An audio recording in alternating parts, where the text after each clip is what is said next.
Get on the water, stay on the water. With the water level that it is today, guys are expected to be on the water for about 2 hours.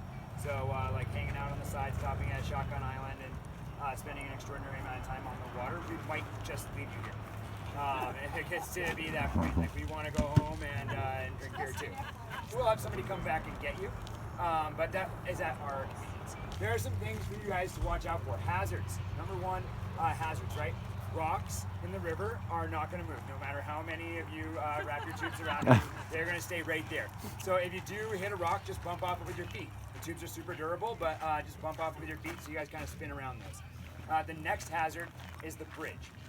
Okay, if you hit the bridge abutments, the tubes will stay there and you will continue floating. And it's extremely hard to get back up and grab those tubes to pull those back off there. So I would just suggest waving your little water wings, somebody getting out, kicking around, just making sure you don't hit them. It's really easy to avoid. You just pay attention and not hit the bridge, right? The other hazard out there are fishermen. Fishermen are focused on fish, not you.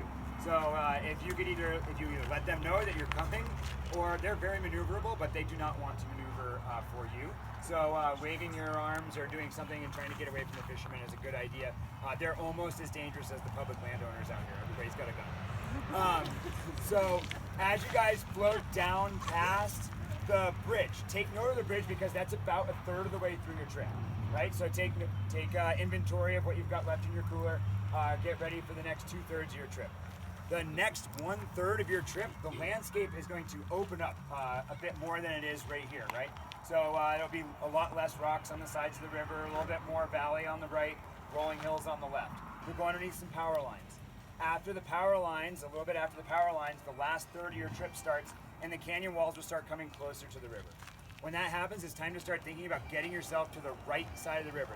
At this point, the right side is the highway side. You cross underneath the bridge. Right? The end is not imminent at this point. You still have the end is here. It is time to get to the right side of the river.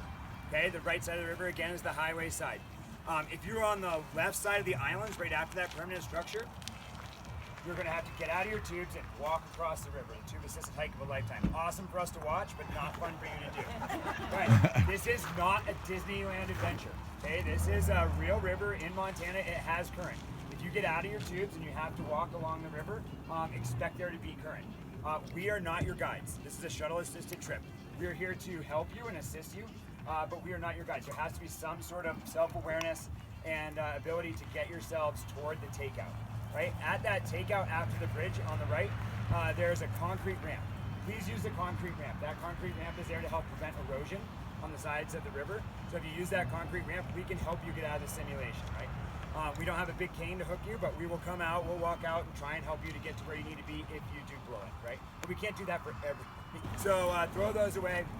The gear that you borrowed from us can stay with your friends and family at the takeout while the drivers get a ride back up. That's fine. You can listen to music, drink more out of the coolers, that's great. The river is about 70 degrees today. And again, it's about waist deep for the most part. If you guys want life jackets, you're welcome to grab life jackets. Kiddos under 12 have to have a life jacket, so if you're under 12, come back, 12 and under, have to come back to me in the back of the truck and we'll get you guys that stuff. If there is an emergency on the river, like a real emergency, rain is not an emergency, okay? Thunder and lightning at a great distance is not an emergency. Thunder and lightning nearby is an emergency, okay? If you are sick or very unwell, and that may be an emergency, right? The only way that we can get you guys and help you at this point is if you get yourself to the non-highway side. If you park yourselves on the highway side, you can wave at me. I don't care how handsome or pretty you are or how many $100 bills you're waving in the air. I cannot stop on the highway side because it's very dangerous, right? But if you get yourselves to the right side of the river above the bridge or the left side of the river below the bridge and get your tubes up onto the dirt road and let me know the international sign that you are not okay from the distance. This is not, I'm not okay. This is I'm partying and having a great time on the river, but that's going to make me upset.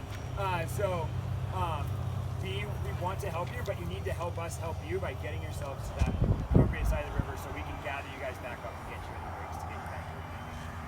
Okay, yep, it's all ready to roll.